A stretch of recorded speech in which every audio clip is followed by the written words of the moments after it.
Get ready to hear the truth about America on a show that's not immune to the facts with your host, Dan Bongino. All right, welcome to the Dan Bongino Show. Producer Joe, how are you today? Oh, that's right. Producer Joe, I'm sorry. We're giving Producer Joe the day off today. I know it's unusual to not hear Producer. Let me answer for Producer Joe. I'm doing great, Dad. It's Friday. In the famous Producer Joe language. Given he actually doesn't have the full day off. He's working pretty hard. But Producer Joe deserves it. It's going to be a long weekend. And happy Easter to everyone. It's Good Friday today, the most solemn day in the Christian year. So I hope you all have a very happy Easter this Sunday. Won't see. I'll be back on Monday, of course. All right, I got a stacked news day for you today. I want to give a quick shout out, though. I ran into a wonderful family yesterday in New York. I was walking down the streets of New York City. I'm in town for the 5. I'll be guest hosting Hannity tonight as well on Fox. And this couple stopped me and looked at me with this shocked face, surprised to see me. And I just left Chick-fil-A. And usually sometimes I keep walking because I'm afraid that sometimes you don't know if people are going to be friendly or not. Not afraid of them. I just don't want to get into a conflict in the city with Chick-fil-A in my hand. And they were really nice. So to was it Mark, Claire? Claire was the daughter, and Cindy. Thank you so much for your kind words. I told you I'd give you a shout out. I appreciate it. All right, I've got this Mueller thing broken down for you today, so don't go anywhere. It's going to be, I think, one of our best shows we've ever done. All right, today's show brought to you by our buddies at BattleBox. Listen, most subscription boxes are full of junks and samples you'll never use, but not BattleBox. BattleBox is the monthly subscription box for men, full of solid gear for adventure seekers, survivalists, and outdoor enthusiasts. BattleBox is your monthly subscription for hand-picked outdoor survival and everyday carry gear. BattleBox introduces you to the best products, new gear, and innovative companies at a much lower cost than if you were to buy them individually. Plus, who doesn't like to get a package full of mystery adventure gear? Go to trybattlebox.com/Dan. There's no E in that. That's trybattle, BATTLBOX.com/Dan, and pick the box up you want. They start at just $25 a month. Plus, they release a video for each new box so you can see what's coming and how to use it. They've shipped over 500,000 boxes, and they won Best Men's Subscription Box of 2017. Sign up today and be ready for anything. Go to trybattlebox.com/Dan and get a free tactical knife when you sign up for your first box. Check it out. Yes, let's get going. Okay, first, let me start with some videos from yesterday. So the Mueller report comes out yesterday. We see it, read it. I was up all night. I'm taking this show a little slower today. I was up until about 1:30 last night. I am almost done with it. I'm not going to spin your wheels. I've got about 30, 40 more pages to go. It's a pretty easy read. I will include a link to it in today's show notes through a Washington Examiner piece that's quite good. I suggest you read it yourself. Don't take anyone's word for what's in it. But the top line headline is this: Trump is clearly 100% exonerated of any collusion charges. There's no doubt about that anymore. That's out. But on the Mueller does something strange. You probably heard about the obstruction charge, where he doesn't exonerate Trump, and he says that in the report. But it was never Mueller's job. Mueller's job as a prosecutor was to prove a crime, not to prove that there was evidence of a crime, but also evidence of a non-crime, and then leave an open question. It was absurd what Mueller did, and I'm going to get to that later because it's important you understand what the game he was playing. But first, let me play an excellent clip from just the somber panel on CNN where Republican Mary Catherine Ham, who I know is very nice, really drops the hammer on CNN, and watch the silence as the CNN panel has to somberly accept the fact that collusion is dead as a doornail. Check this out. Here right now is they found no evidence or insufficient evidence of conspiracy. Right. Look, I hope nobody missed leg day because carrying these goalposts, they're going to be very heavy if you want to do it for the next 18 months. Because the idea coalescing that the idea of collusion, which everyone we all know used for 2 years as a shorthand for a conspiracy in a large criminal sense, the idea that we did not use that for that, and that conclusion does not matter, and that therefore it's like somehow improper to point out that there was no collusion as we meant it for the last 2 years, I think is an operation in gaslighting. There was no collusion. It is good news. It's great news he wasn't a foreign asset. What a great line. I hope it's leg day. I hope it's like that because you got to carry the goalpost. So hat tip to Mary Catherine Ham for dropping that tactical nuke on that CNN panel. That was a shockingly small CNN panel. There was only 4 people. They usually have about 27 people on CNN panels. But you would expect the Democrats to now give up now that Mueller has concluded there he could not establish any link between the Russians and the Trump campaign with respect to collusion. You would think it would go away. And the people and the collusion truthers and the hoaxers out there who propagated this myth for the last 2 years would be embarrassed, humiliated, would apologize, walk away in shame, and turn in their journalistic licenses and all their street cred with it. But no, they're continuing to double down. They're doubling down because you have absolute lunatics like Adam Schiff, a Democrat congressman from California, Shifty Schiff, who comes out with this ridiculous statement yesterday because he cannot give up the fact that he has been the lead gaslighter on this ridiculous, absurd collusion hoax forever. The report outlines multiple attempts by the president to mislead the country, to interfere with the investigation, to make false statements to the American people, and to urge others to lie to the American people, to urge those of his staff to take actions to further obstruct the investigation, which may have been refused, but they were not refused owing to any goodwill or good motive on the president's part, far to the contrary. That these actions had a material impact on the investigation, that in fact the special counsel was deprived of information, or at least the timely access to that information as a result of things that the president did and said. It made our job, certainly in our committee doing our investigation, that much more difficult as it did the special counsel's investigation. Those acts of obstruction of justice, whether they are criminal or not, are deeply alarming in the President of the United States. And it's clear that Special Counsel Mueller wanted the Congress to consider the repercussions and the consequences. It is clear the Special Counsel believed that no one was above the law, and that includes the President of the United States. The Attorney General's actions would make the President above the law, would make the President such that he cannot commit the crime of obstruction of justice. That was not the Special Counsel's view. If the Special Counsel, as he made clear, had found evidence exonerating the President, he would have said so. He did not. He left that issue to the Congress of the United States, and we will need to consider it. Okay, Adam Schiff is now firmly established as the new Baghdad Bob of politics, okay? Remember Baghdad Bob? For those of you too young to remember the Iraq War, when we invaded Iraq and annihilated and decimated the Iraqi army, there was a PR spokesman, and he for Saddam Hussein, he earned the moniker Baghdad Bob because he would get up in front of the cameras and he would say, "We're fine, we are repelling the invaders. This Saddam Hussein army, we are doing great," and they were getting smoked at every turn. It was nonsense, okay? It was total crap. He was making it up. Adam Schiff is now the Baghdad Bob of politicians. This guy's a joke. He's an embarrassment. I just wanted to start off the show to set the tone here. So we have the lead here. The real narrative is now we know collusion is dead. The subsequent Democrat, liberal media, ridiculous lunatic narrative is going to be, well, he didn't exonerate him, as if it's a new standard of justice on the obstruction charge. So let's get to what's really in the report so you have the analysis. You can go and debate your liberal friends. Couple of takeaways. Number one, this is from the actual report. It's not what the Mueller report says at times that should matter to you. It's what the Mueller report doesn't say that is highly suspicious. Now, for those of you who've been following me from the start on this, right, the Mueller probe was chartered initially by Rod Rosenstein, giving Mueller his special counsel authority to investigate Russian interference in the 2016 election and any crimes that would have resulted thereof. Russian interference. Now, what's suspicious about this, when it comes to Papadopoulos and the Papadopoulos meeting, they leave a whole bunch of things out of this. Now, they go into detail about Papadopoulos, and they talk about all these meetings with Joseph Mifsud, this Maltese professor. They never disclose in there in the report that Mifsud, the Maltese professor who's alleged to have told Papadopoulos about the Russian emails and the Russian dirt, they never allege in there that Mifsud has connections to Western intelligence. He leave this piece up for a second.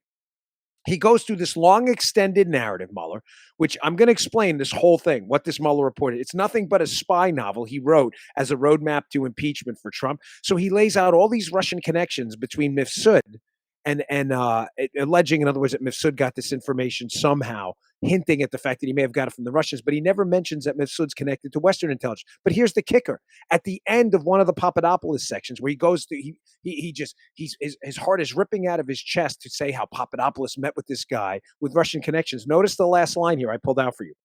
No documentary evidence and nothing in the email accounts or other communication facilities reviewed by the Office of Special Counsel shows that Papadopoulos shared this information with the campaign. So again, it's not what's in the report, it's what's not. He talks about George Papadopoulos, a Trump foreign policy advisor, meeting with this guy, Joseph Mifsud, who they go crazy trying to establish Mifsud's connection. He traveled to Moscow. He knows Russians. They don't mention in there that Mifsud is also deeply tied to UK intelligence and other intelligence entities around the world. They leave all of that out. And then at the end, in an alleged conspiracy where Papadopoulos was told about this Russian dirt and was supposed to have told the campaign about it, where they coordinated with the Russians, what does he do? At the end, after telling this whole fantastic story, he writes, "Oh, and by the way, he didn't share any of that with the campaign." Folks, this is nothing but a spy novel. All right, I got a lot to get through. That's takeaway number one. So takeaway number one wasn't in there. He misses the Western intelligence angle to Mifsud. He misses entirely. He waits to the end to tell you that all these connections to Russia, none of this was passed on to the campaign at all. It went into a Papadopoulos black hole. Secondly, this is a little bit more fascinating. This is about the Trump Tower meeting. Folks, this is ridiculous. Mueller writes up this Trump Tower meeting through just page upon page. The infamous June 9th Trump Tower meeting between Don Trump Jr., a Russian lawyer, Natalia Veselnitskaya, and a Russian intelligence person. Oh my gosh, here we go. Russian collusion. We've got it. We've really nailed them down. This whole big backstory to how this publicist emails Don Jr. and wants to set up this meeting with these two Russians. And he goes through all these connections and all these connections to the Russian government, how Veselnitskaya was connected to the Russian government, how Rinat Akhmetshin, how the other Russian guy who shows up, how they're all connected to the Russians. But notice in here, you got to read the footnotes in the report too, folks. They're fascinating. These are the footnotes. You don't have to read through the whole thing on the screen, but it's important. Just leave it up for a second in case the audience wants to check this out. And for those on audio, don't worry. I'll sum up exactly what's here. The audio audience, you guys come first, always. In the footnotes, it's not what's in there. It's what's not in there. They go through all this explanation in the footnotes about how Veselnitskaya worked for Prevezon. So this Russian lawyer that shows up to meet with Don Jr., how they basically give her resume. She knew people in the Russian government, how she worked with Prevezon on this contract, how she had all these deals. And they never mention anywhere in there that she was working for Fusion GPS as well, the company hired by Mrs. Clinton. Nowhere in there is that mentioned. Nowhere in the report is it mentioned that Rinat Akhmetshin, the Russian intel guy that shows up, has already stated publicly he knew people on the Clinton campaign. It's not mentioned that his lawyer was the spouse of a former Bill Clinton, a bureaucrat, a high-level bureaucrat in his administration. None of that is mentioned anywhere in there. None of it. It's all left out. They give you so this is the curious part, folks, and I'm asking you a serious question. So if you read the report, especially about the Papadopoulos, so again, in Papadopoulos, they leave out Mifsud's Western intelligence connections. They also, conveniently throw in just at the end that Papadopoulos never shared any of this with the campaign. But secondly, on the Trump Tower meeting, he goes through this long-winded explanation to set up this Russian narrative about how deeply connected these people were who showed up to the tower, to Putin and the Russian government, but never mentions at all that they're working with the company connected to Hillary Clinton. I mean, the reason I bring this up, and I want to rewind to the beginning of the show when I was mentioning this, is I thought the purpose of the Mueller probe was to investigate Russian interference in the election. That's what we were told, correct? But when you get actual evidence of Russian interference, in other words, paid political contracts to a company called Fusion GPS that's also working with a Russian lawyer that shows up to talk to Don Jr. suspiciously, with suspiciously set up meeting. Nobody mentions that at all. You don't find that a little bit interesting? Now, one other thing. There's another footnote buried in there. You know what? Let me hat tip Paul Sperry here. Paul Sperry's done some good work. This is a tweet from Paul Sperry who uncovered this. I found this last night after seeing his tip. If you go through Twitter, if you follow Sean Davis, Undercover Huber, Jeff Carlson, Paul Sperry, you can kind of get a cheat sheet to this whole thing. I suggest you read the whole thing too, but there are some real good nuggets in this. So Paul Sperry has a tweet up. He says, "Hey, buried in a footnote, in the Mueller report. This crushes the last remaining hopes of collusion centered on the Trump Tower meeting. This is fascinating. Here's the footnote. Now, just so you have a little backstory in this footnote. So we're talking about the Trump Tower meeting with Don Jr., right? How this is supposedly for the left evidence of a massive Russian collusion scheme, right? In the beginning of the report, Mueller goes at lengths. He talks about the IRA and GRU, the Internet Research Agency, and this Russian intel unit called the GRU that were trying to impact the election in the United States through, interference in social media and other things like that. But what's fascinating is the footnote says the investigation did not identify evidence connecting the events of June 9th and the GRU's hack and dump operation. Okay. So basically, the whole first portion of the story, where he sets it up as this big operation by the Russian GRU, this Russian intel people, to sow a disinformation campaign in the United States. Again, in a footnote, the investigation established no connection between that and the Trump Tower meeting, while he leaves out the fact that the participants in the Trump Tower meeting were connected, in fact, to Hillary Clinton. Folks, this is such a scam. This report is such a scam. I'm going to tell you what he did in this report. It's going to make all the sense in the world when later on when it's done. But I was up late last night getting all this information out there for you, so I want to make sure we get to all of it. Okay, on Christopher Steele. Christopher Steele, who the author of the dossier. This is fascinating because now we know. Oh gosh, I get so much. I'm sorry, folks. I don't want to get lost in this, but we know now what was in the scope memo, the August 2nd scope memo. The revised charter of responsibilities Rosenstein gives Bob Mueller. Mueller's hired in May. In August 2nd, they get a revised set of responsibilities. I told you it was a big scandal what was in there. Now we know why. I'm going to get to that in a second. But what's interesting about this, Christopher Steele, the author of the dossier, the British spy hired by the company, hired by Hillary to go gather up dirt on Donald Trump. Christopher Steele is mentioned almost nowhere in the dossier. There's one passing mention, and that's it. Folks, this is fascinating because it's Steele's allegations in the dossier that are the only evidence we have thus far of any kind of a criminal conspiracy between Donald Trump and the Russian government. Understand what I'm saying here. Bob Mueller is chartered with going out and investigating Russian interference in the U.S. election. Bob Mueller's only credible criminal charges against the Donald Trump campaign are in the dossier. The whole dossier story about Manafort and others, that's the only place these criminal charges exist. They are not anywhere else, especially the ones about Carter Page, right? That Carter Page story is only in the dossier. You see where I'm going with this? If it's only in the dossier, then why is the dossier barely mentioned at all and Christopher Steele only mentioned in passing?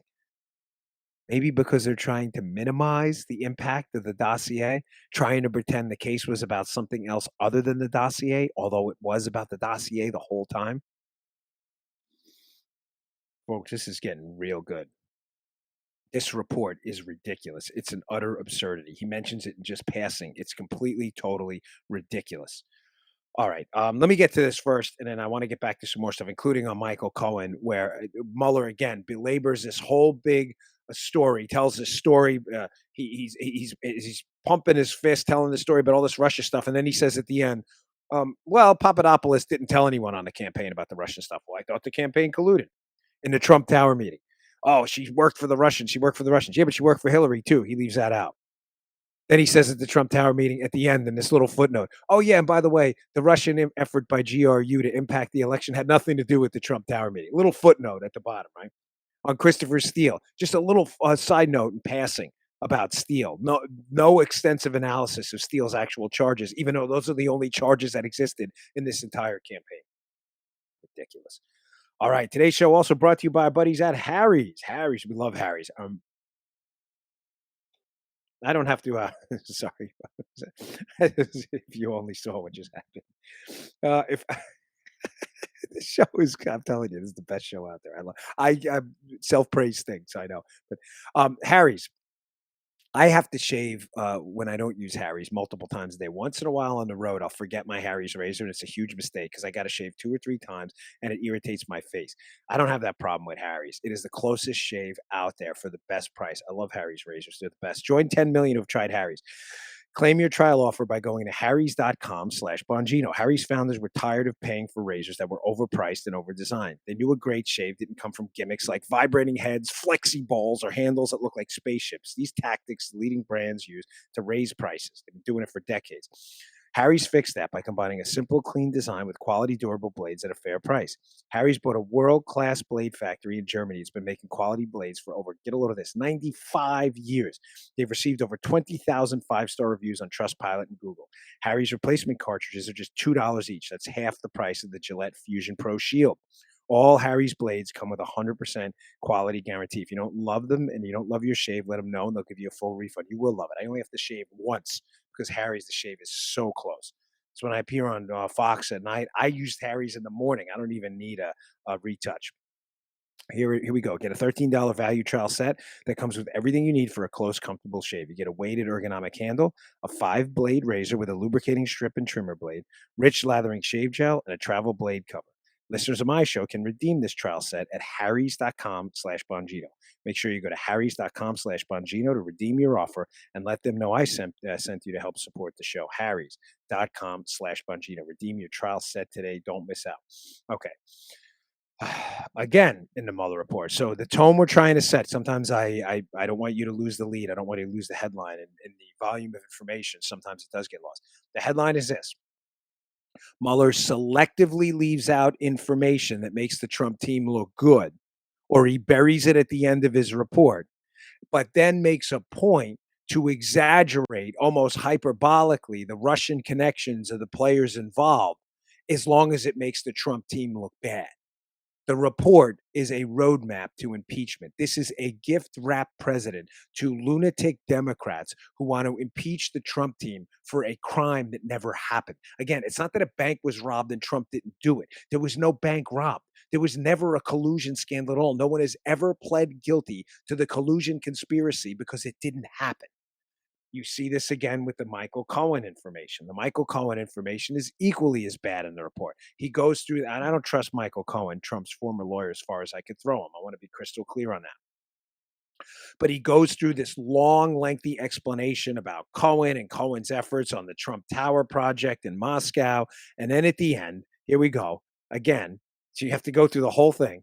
Because first, with regards to Cohen's false statements to Congress, what he's talking about here, just to be clear, is Michael Cohen made some false statements to Congress about when the Trump Tower project negotiations in Moscow ended. He says, while there is evidence described below that the president knew Cohen provided false testimony to Congress about the Trump Tower project in Moscow, the evidence available to us does not establish that the president directed or aided Cohen's false testimony. So why are we even talking about it? It has nothing to do with the president. They had no evidence that the president told Cohen to lie about it at all. Why is any of that interesting then? Cohen fibbed. Okay, write a report about Cohen then. This was about Russian collusion in the election, not a Trump Tower project in Moscow where Cohen fudged the numbers and the president didn't tell him to do it. This is what he does, Mueller. He is telling a story to make it seem that there are these exaggerated Russian connections amongst these players. You know what? I don't have it up on a screenshot from this because I had so much to get to today, and I got more here. But he also does it with the WikiLeaks angle. He goes through this extended explanation about how WikiLeaks. Now, so you understand the lunatic Democrat theory on what happened in the election. If you don't understand that, what I'm about to tell you about WikiLeaks and the Mueller report won't make any sense. The Democrat theory on this, which is now debunked, discredited, it's always been debunked, it's nonsense, was that the Russians hacked the DNC and Hillary's emails. They passed the information to WikiLeaks knowingly, and that WikiLeaks then passed the information as a conduit onto the Trump team, and that impacted the election. Why? Because the Trump team had the DNC and Hillary's emails. That story is not true. Please tell me you understand that. It is a functionally nonsensical story. There's no evidence of it. The Mueller report debunks it. But what happens? Mueller again goes through this extended story about WikiLeaks, how they were working with the GRU people, how they were working with GRU Russian people to get this information out there. You may be thinking right now, if you're following me, but Dan, you just said that WikiLeaks, worked with the right. This is the Democrat story to get the information out there. Isn't Mueller proving them right? No, he doesn't. You have to get through the whole WikiLeaks saga until you find out at the end that WikiLeaks didn't know they were dealing with the Russians. I'm not apologizing for WikiLeaks releasing our classified information at all. That was a really bad move, okay? That's not what I'm saying. What I'm suggesting to you is WikiLeaks, they acknowledged in the Mueller report, did not know they were dealing with the Russian GRU. Ladies and gentlemen, how can I have a conspiracy with someone to rob a bank that I never meet, don't know, and was never involved with at all? They didn't know it was the Russians. It's not an apology for them. I'm just trying to tell you that the way Mueller writes it up, he writes it up. You see where I'm going with this? To reinforce the Democrat narrative. The Russians knowingly shared information with WikiLeaks, who shared it with the Trump campaign. That is not what happened. The WikiLeaks people thought they were getting the information from Guccifer, the DC leaks, all these. They didn't know who these people were. Just because a bunch of crimes happened and a bunch of incidents happened doesn't mean they're connected. You know, I heard Matt Gaetz, congressman from Florida, he gave a great analogy last night. I hope you take to heart. The analogy was this. Was he on with Tucker? I'm not sure. It was right before. Maybe it was Hannity. I'm sorry. I don't know. But it was a really good analogy. He said, just because there are two boats in the water headed in the same direction, chartered in the same path, doesn't mean that people know each other or are even met. There are two people going in the same direction to the Bahamas. Oh, they must have coordinated their vacation to the Bahamas together. No, they've never met. They're just two separate boats heading that direction. WikiLeaks was doing their own thing. The GRU was doing their own thing. And the Trump team was doing their own thing. Please tell me you understand this. But that's not the impression you get when you read the report. Don't take my word for it. When you read it, you read the WikiLeaks chapter, you will leave it thinking, oh my gosh, WikiLeaks did work with the Russians. That is unless you missed a point at the end where he says they didn't know they were Russian. In other words, the guy who you're telling me is going to the Bahamas because he knows the guy next to him going to the Bahamas had no idea that the guy next to him was actually going to the Bahamas too. Ladies and gentlemen, that's important. Why is it important? Because they're alleging a conspiracy. A conspiracy requires some knowledge of the intent of others. I hope this isn't too complicated, but this is one of the more important shows I've ever done. And please hang in there with me because it's important, because they will not let this go, as you saw by the Adam Schiff soundbite there, the video. A conspiracy to rob a bank with 5 or 6 of my friends, where we're planning it. We go out, we get the weapons, we get plans for the bank. You know, we plan the time, we surveil it. There has to be at some point some knowledge of the other's role in this thing. There has to be. To knowingly conspire with the Russians to hack emails and get them out there, I have to know they're Russian. That doesn't mean WikiLeaks didn't conspire with someone else, but it's not a Russian collusion story. So you have to ask yourself why, when you read the Mueller report, do they belabor the point over and over and over? They beat it to death. They beat this drum until it tears apart about this Russia thing, despite the fact they have to throw in at the end every time there's no evidence that they actually knew they were Russian. Because Mueller is desperate to establish the story of Russian collusion as having some meat on the bone, despite the fact that there was never, ever meat on the bone. It was complete, total nonsense. All right.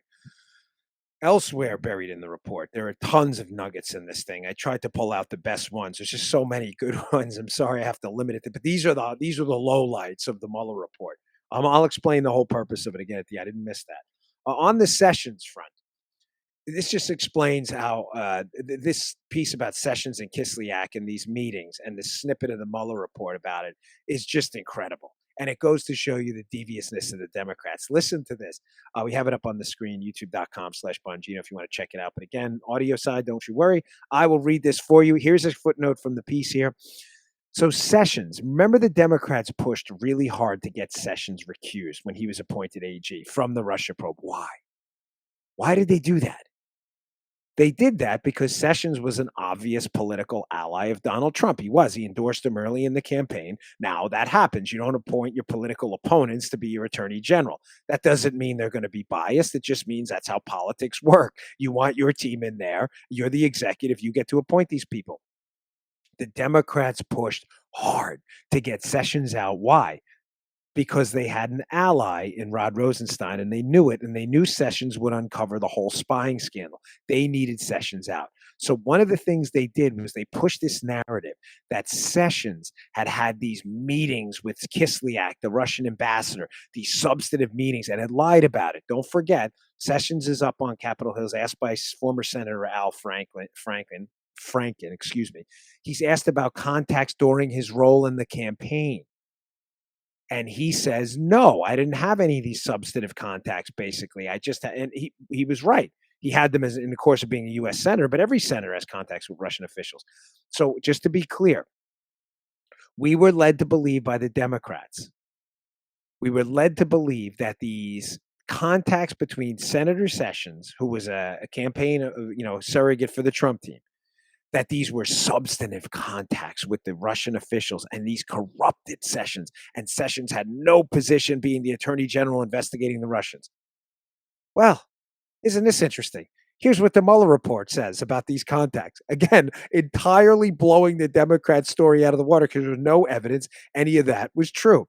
The Mueller report is crystal clear that the Sessions contacts between the during the week of the Republican National Convention and this foreign policy speech in D.C., those are the two contacts, the D.C. contact and the RNC contact, that the Democrats alleged corrupted Sessions, that he had to go, were, quote, brief, public, and get a load of this one, non-substantive. In other words, they were nothing. They were exactly what Sessions said they were. He shook the guy's hand in passing at a foreign policy speech, along with a bunch of other foreign policy advisors too. Again, I'm not a huge fan of Sessions. I think his recusal destroyed this whole investigation. I don't think what he did was right. I think he put the president in a really awful spot. And Sessions decided himself to recuse based on these ridiculous charges. I don't know why. If he knew they were non-substantive contacts, and what was he worried about?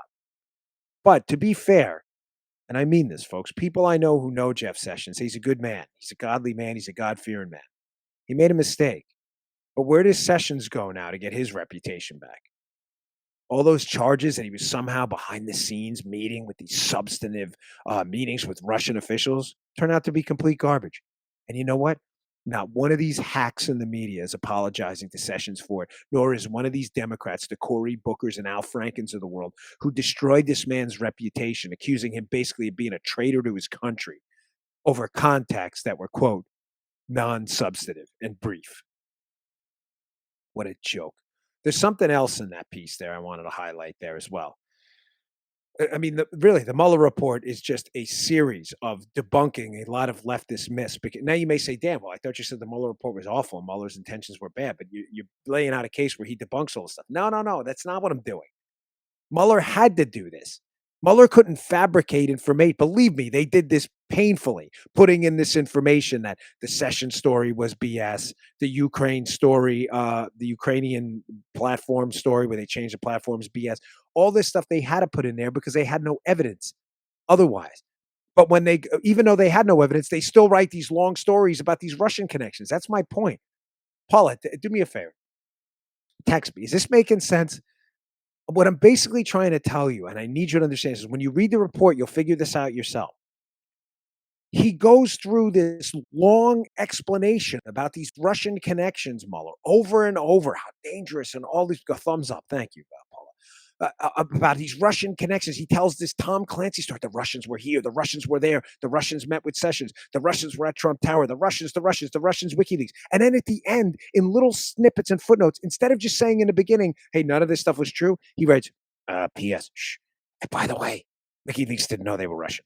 And by the way, Sessions meetings with the Russians were non-substantive. Oh, and by the way, the Don Jr. meeting, that had nothing to do with the Russian intelligence people hacking the DNC. Okay, thanks, Bob. Then why did you even bother writing this stuff?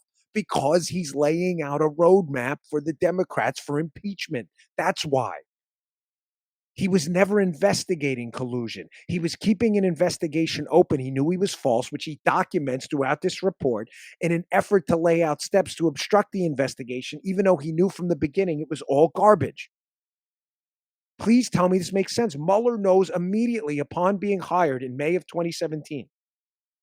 Now there's this White House meeting, by the way, with, remember, he's at the White House with Rosenstein, Mueller, just the day before he's appointed with Mueller and Rosenstein, is at the White House with Donald Trump, allegedly meeting him at the FBI director position, which he's not even eligible for. I told you weeks ago what I thought that meeting was about. It's Rosenstein, who I still believe is a snake. Rosenstein taking Mueller to the White House to basically get a feel for the Donald Trump, saying, hey, you got to check this out, because they're going to investigate him the next day. It's clear as day now. How do you not see that? Rosenstein's not a good guy. I can't understand these people think Rosenstein's a good guy. Well, he exonerated Trump. He had no choice. There was no evidence. I'll get to the scope memo thing and other stuff too. It's going to be a stacked show. But don't forget the lead. Mueller goes on hundreds of pages of this Russian connection. And in one sentence at the end of nearly every one, he's like, and these connections are entirely BS. So why write it? Because he wants ammunition to give to Adam Schiff and the Democrats to use for impeachment, because he's going to lay this stuff out, even though he knew the investigation was bunk from the beginning, and then say the investigation he knew was bunk was obstructed. That's why. That's the whole point of this thing. Also, in that Sessions snippet from the Mueller report, there's another piece in there. Remember the story we were told about how Russian influence over the Trump campaign led the Trump campaign to change their platform on Ukraine. Let me just sum this up quickly. The RNC platform on Ukraine, there was a line inserted in there about providing lethal weapons to Ukraine, now an enemy of Russia. Russia invaded portions of eastern Ukraine, right? That was watered down, according to Democrats. And the Democrat story is, it was watered down because Trump was trying to help the Russians. We don't want to write in a platform we're going to provide the Ukrainians with lethal weapons. We can't do that because Trump loves the Russians. Well, now it turns out, as you can see here, the investigation not established that one campaign official's efforts to dilute a portion of the Republican Party platform on providing assistance to Ukraine were undertaken at the behest of candidate Trump or Russia. How priceless is this? It goes on to explain how J.D. Gordon, a Trump campaign official, and this Diane Denman, this woman from, I believe, from Texas, how the thing was entirely between them. There was some confusion about what Trump's stance on Ukraine was, but it had nothing to do with Trump at all. Matter of fact, at one point it says that Gordon says he was on the phone with Trump, but there's no phone records of him even contacting Trump. Again, he goes through this whole story about how we changed the RNC platform to be nice to Russia, insinuating it was somehow Trump. And then at the end, there's a little, and by the way, there's no evidence that actually happened. So what do we investigate? I don't get it. Why even bother? I don't understand why that's even in the report, because they need a roadmap. They had to keep this investigation open. They had to know this was nonsense from the start. Such crap. It is such garbage. It's so... All right, I get frustrated talking about this because reading it yesterday, the WikiLeaks thing was infuriating. WikiLeaks and the Russians. Did they know they were Russian? No, they didn't know they were Russian. All right, today's show also brought to you by our buddies at Genucel. You know I love Genucel. It's a popular product in my household. My wife, my mother-in-law really love Genucel's products. Do you wish that double chin would just disappear? Are those bags and puffiness getting a little worse every day? Here's an email we got from Robin S. from Lubbock, Texas. I put the jawline cream on my neck 2 or 3 days ago. It's the best my neck has looked in over 20 years. Several people told me my face looks young. I'm blown away. With Genucel's natural actives and a pure antioxidant base with no parabens, chemical scents, and no pharmaceutical preservatives, it's the clean luxury your skin deserves every day. Treat your skin. I live down in Florida. We need this stuff. Your skin takes a beating in the sun. Order right now, and the Genucel jawline treatment is yours, absolutely free, just for ordering the classic Genucel plant stem cell therapy for bags and puffiness. Text the word YOUNG to 77453 or go to Genucel.com. That's Genucel.com, Genucel.com. Genucel works for men and women, and for results in 12 hours or less. The Genucel Immediate Effects is also included free. Order now and get free 3-day shipping. Text YOUNG to 77453 or go to Genucel.com. That's Genucel.com, Genucel.com. Check them out. All right. So you may be asking yourself now that I've analyzed a lot of this report and read through it. I tried to save you the effort of having at least to read through it in 1 weekend. What's going on here then? Folks, if you heard my show a couple weeks ago, I tried to explain the tactical savagery of what they're doing here to Donald Trump, and it's time we readdressed it. I'll readdress it quickly because I don't like to repeat shows, but now that the report is out, it makes a world of sense what's going on here.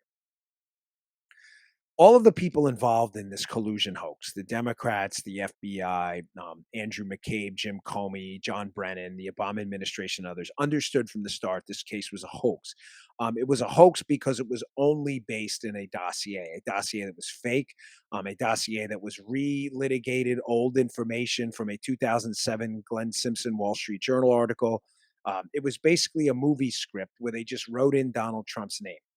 They needed this dossier to cover their tracks for their old spying on Mike Flynn and others.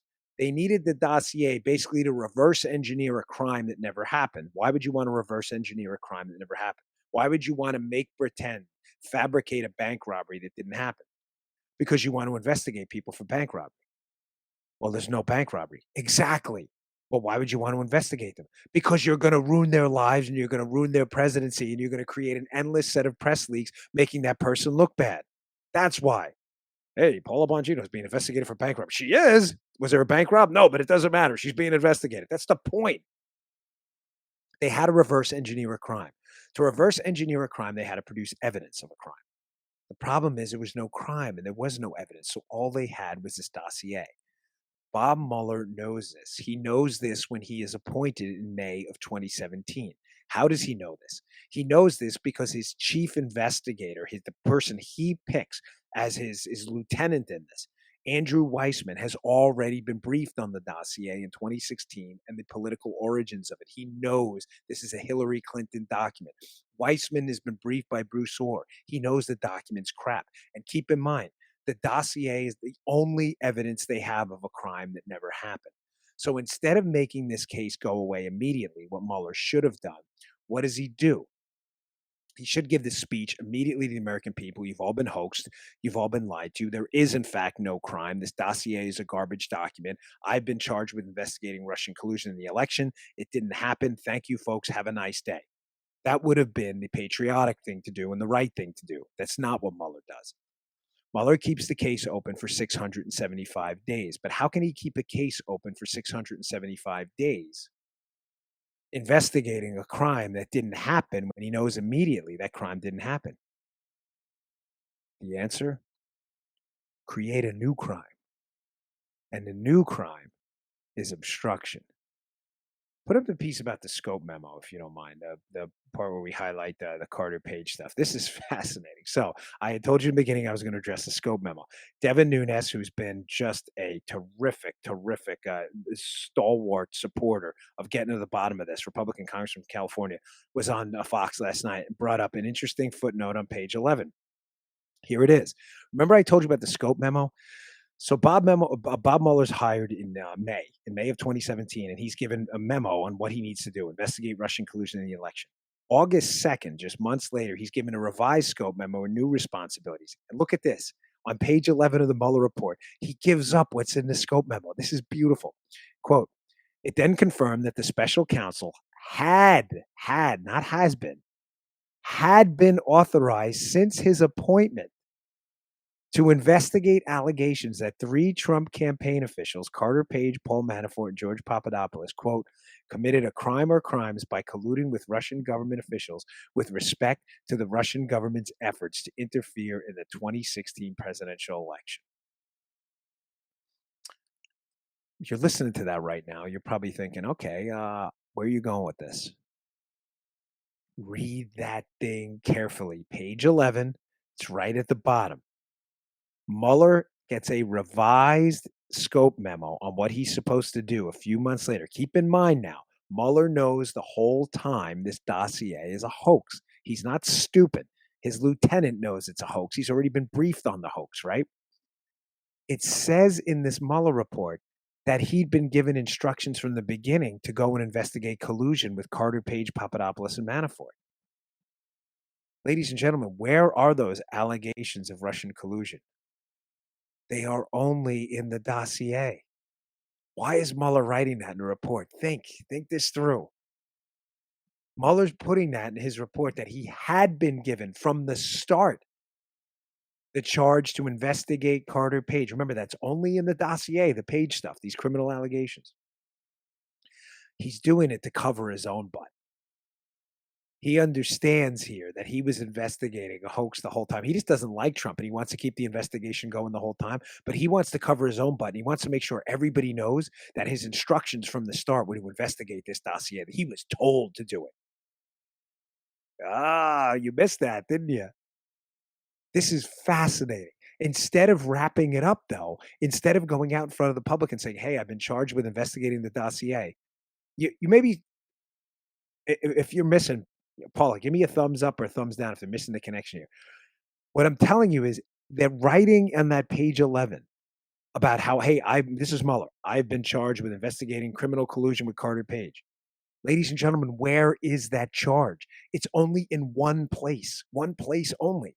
It's only in the dossier. He's winking and nodding at you that, hey, just so you know, in case this comes down later, that I was investigating a hoax document the whole time. I was told to do this. You get it? This is slick. This report is slick. Mueller hates Trump. He wants to provide enough ammunition with these long-winded, ridiculous stories about Russian connections that in one sentence at the end he writes don't exist. He wants to give that information to the Democrats because he knows they'll play political games with it, which they started already. All they're going to talk about the Democrats is these Russian connections, which they're already doing, despite the fact. Okay, thank you. Despite the fact that none of them led to any criminal behavior at all.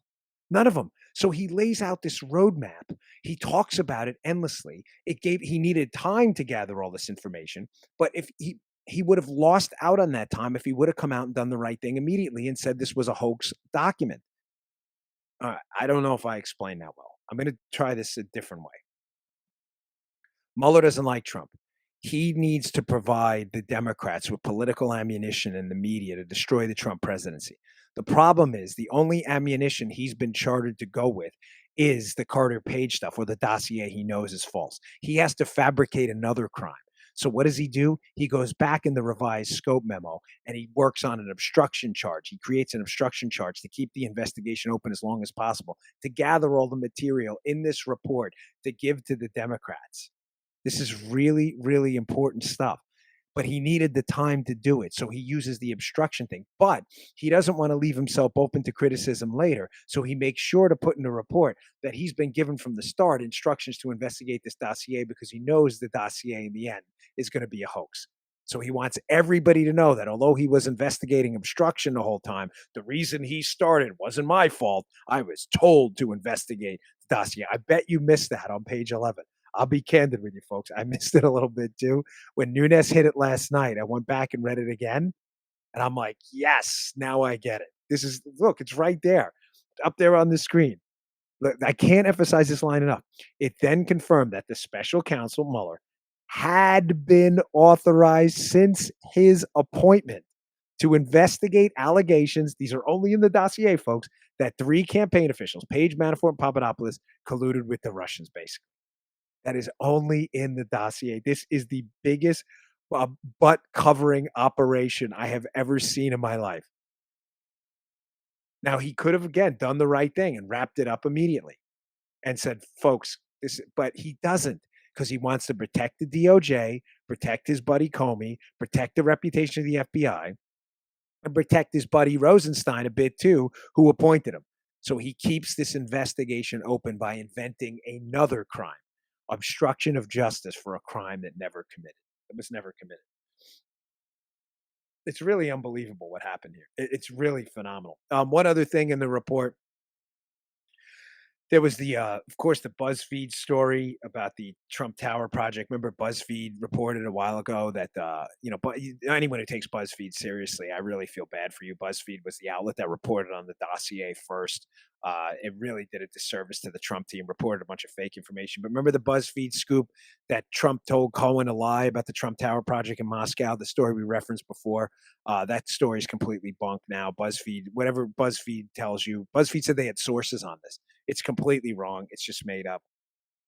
And a couple other things on this before I get to some tying it all up for you. Ladies and gentlemen, it's important we remember here because Andy McCabe was on another network, was it MSDNC or something last night, the former deputy director of the FBI, and the spin operation with the FBI has begun already. They are trying to move the goalpost here. Andy McCabe wants you to focus, and Comey will do this too, on why they started the investigation. They will lay out these standards saying, hey, if there's a suspicion of a national security threat, we can open up an investigation. Fine. Okay, I don't believe it was a legitimate suspicion. Andy McCabe knew from the start this whole dossier and all this stuff was garbage. I get that. But point stipulated, the criteria for opening up an investigation by the FBI, even when I was in the Secret Service, is very small. A lot of times, folks, you'll get a tip. Can I give you a little behind the scenes? When you're a Secret Service agent, you want to know how a federal case starts? People will call your office. Sorry, it's the most uncomfortable chair ever. It's like a torture device. Paula keeps telling me to lean back to make it even worse. It's like my spine. I need a chiropractic adjustment or something. When you're in the Secret Service and you're sitting in an office and you get a call, say it's a 7-Eleven store owner on Long Island where I used to work for a while, and they say, hey, we just got a counterfeit bill. It's $100 bill. Come out here. You get a tip. If they have evidence there, a videotape, or they remember who it was, you'll probably open up a case. You'll get a case number. That's how it works. It's not complicated. You'll get a case number, and the case number will start with counterfeit was 7. It was literally 7-Eleven. That's why I think that was the number 711. Those would be those cases. So that's that. I didn't even intend to tie those two things together, but that's how you'd get an open case. That doesn't mean that Joe Armacost committed the crime, passed the counterfeit. Doesn't mean Paula did. It just means you have an open case that a crime was committed. Now, I don't believe a crime was ever committed. My suggestion here is that the FBI started a case because some people at the top got hosed and didn't like Donald Trump, so they were just apt to open it anyway. But even stipulating that point, what McCabe wants to do is get you focused on why they opened the investigation, but not why they swore to a FISA warrant. Now, again, I'm going to rely on Paula here because Joe is off today in an unusual Bongino show without producer Joe. I'm going to rely on a thumbs up or thumbs down from Paula. This text thing works great, by the way. If this doesn't make sense, you got to stop me. What McCabe is doing is he's trying to divert your attention from the swearing of warrants and the introduction of the court process and spying into it to opening the case. What do I mean? Okay, you open a case. There's nothing illegal about that. But ladies and gentlemen, there is something very illegal about walking into a court system and swearing that information is in fact true, the dossier, in a FISA court when it is not and hasn't been verified and you're obligated to verify it. Be careful. You're going to see a lot of this in the coming days by Clapper, by Brennan, by Comey, by McCabe, by this cabal of idiots who ran this thing, where they're going to try to keep your attention on why they open a case. Well, we were suspicious, knowing that there's very little ammunition for us to fight back on that. Your suspicions, it's a gray area. They're going to say, I was suspicious. We're going to fire back with the truth. You were suspicious of what? A dossier? It was Hillary's information. But they're going to say, okay, fair enough, but we were obligated to investigate it. Fine. All right. Whatever. However wrong you are, point stipulated. But you did a horrible job. You weaponized your position. You abused your power. But there's very little for me to say. It's hard for me to question their suspicion. You get it? That's why Andy McCabe keeps saying this. Well, this is why we opened up a case, and I think we did the right thing. No, Andy. No. You're not going to get away with that. That is not what we're talking about here. We're talking about when you open that case, why you walked your butt into a FISA court with your agents and raised your right hand and swore that the information you used to open up the case was true when it wasn't. It was fake. It was debunked. You signed off on it. You were obligated to sign off on verified information pursuant to the Woods procedure, and it wasn't verified. It was false. Don't fall for the trap. I have a note here about McCabe to say that. It's important. So that's another takeaway from this. Do not let them switch the argument from swearing information out in the FISA court, which is patently illegal. You cannot swear to false information. Do not let them switch it to why we opened up a case. Secondly, there's a point from the beginning of this case. Andy McCarthy, brilliant writer, writes at New York Post and National Review, has made. And I'm going to wrap it with this because it's important. When you're a federal agent working a conspiracy case, remember the conspiracy case at some point requires knowledge of at least some of the players in the conspiracy. Not everyone has to know what everyone is doing, but to allege that you're knowingly colluding with the Russians, you have to know which Russians you're colluding with. If I'm colluding with a Russian guy to rob a bank and the whole story is that I colluded with a Russian guy and I think he's Polish, I didn't knowingly collude with a Russian. I may have robbed a bank, but I didn't collude with a Russian. I didn't know he was Russian. The mens rea is going to matter. The criminal mind. What did I know? What was my intent? It's going to matter. The conspiracy not everybody has to know everything about a conspiracy. Keep that in mind. There's some low-level players who may not know what the grand poobah of the operation is doing. That doesn't mean you're not guilty. But at some point, to be a member of a conspiracy, you're going to have some knowledge of how the conspiracy works and some of the players. I want you to keep this at the front of your mind while reading the report. he lays out all these big connections to the Russians and all this other stuff. He never lays out at any point, Mueller, at the report. And McCarthy brings this up. We brought this up a year ago. No one has ever pleaded guilty. And Mueller never lays out in the report what the conspiracy actually was. Because there was none. Mueller debunks the conspiracy entirely because he can't, but goes, again, beats the drum the entire time to explain a conspiracy that never happened. He explains all these suspicious Russian connections and explains later that they were innocent. Why are you writing this then? I don't understand. Your report was to investigate and report on Russian collusion, not contacts with Russian people. It's not illegal. He does nothing to explain Hillary Clinton's Russian contacts. Nothing. And the use of her Russian sources for Christopher Steele. He explains none of that. Zero. No one in this case has ever pled to the conspiracy, and no one has ever explained what the conspiracy is besides the lunatic media and the Democrats. What's the conspiracy for them? Russians hacked the email, gave them to WikiLeaks. WikiLeaks gave them to the Trump team. That didn't happen. WikiLeaks took the emails, didn't know these people were Russian. WikiLeaks did not, in fact, secretly back-channel this information to the Trump team in an effort to harm the Hillary Clinton campaign. The WikiLeaks email, it's funny, in the Mueller report, the WikiLeaks takes shots at the Republicans do. Folks, this whole thing is garbage. There is no conspiracy. No one has ever pled guilty to it because it doesn't exist. It did not happen. It is as simple as that. All right, this is a great way to end the show. So Kellyanne Conway, who's quite a bulldog, she when she wants to lay a smackdown, she will. She was asked yesterday about President Trump issuing a rebuttal to this report. And this is how I want to end the show. So before I end, by the way, thank you for a great week. Yesterday's show did great. Please listen to today's show and spread it around. I think those are the 6 or 7 solid takeaways from the show today that you really need. So please share the show from the Mueller Report. Subscribe to us at youtube.com/Bongino, and of course on iTunes, SoundCloud, and iHeartRadio. Really appreciate it. But this is Kellyanne Conway answering a question about this. Trump needs to issue a rebuttal to the Mueller Report. I love this answer. He doesn't need a point-by-point rebuttal. You know what his greatest rebuttal will be? His greatest rebuttal will be he's in office, he's going to remain in office, and he'll get reelected because the Democrats have nothing. Get out there in 2020 and vote. That's your rebuttal. All right, folks, thanks again for a great week. I really appreciate it. We'll be back to our normal studio on Monday, but I didn't want to miss the shows, obviously, on Thursday and Friday. No vacations. Happy Easter. Praise the Lord. See you on Monday. Good day, sir. Hey, thanks for tuning in. Today's show was brought to you by my buddies at Brickhouse Nutrition. They make some of the finest nutrition supplements on the market. My personal favorite is Foundation. Now, you don't hear anything shaking in there. Why? Because the bottle is empty, because I use it. I love this product. Check it out. Foundation. It is a creatine ATP blend. Does 3 things. Look better, feel better, perform better.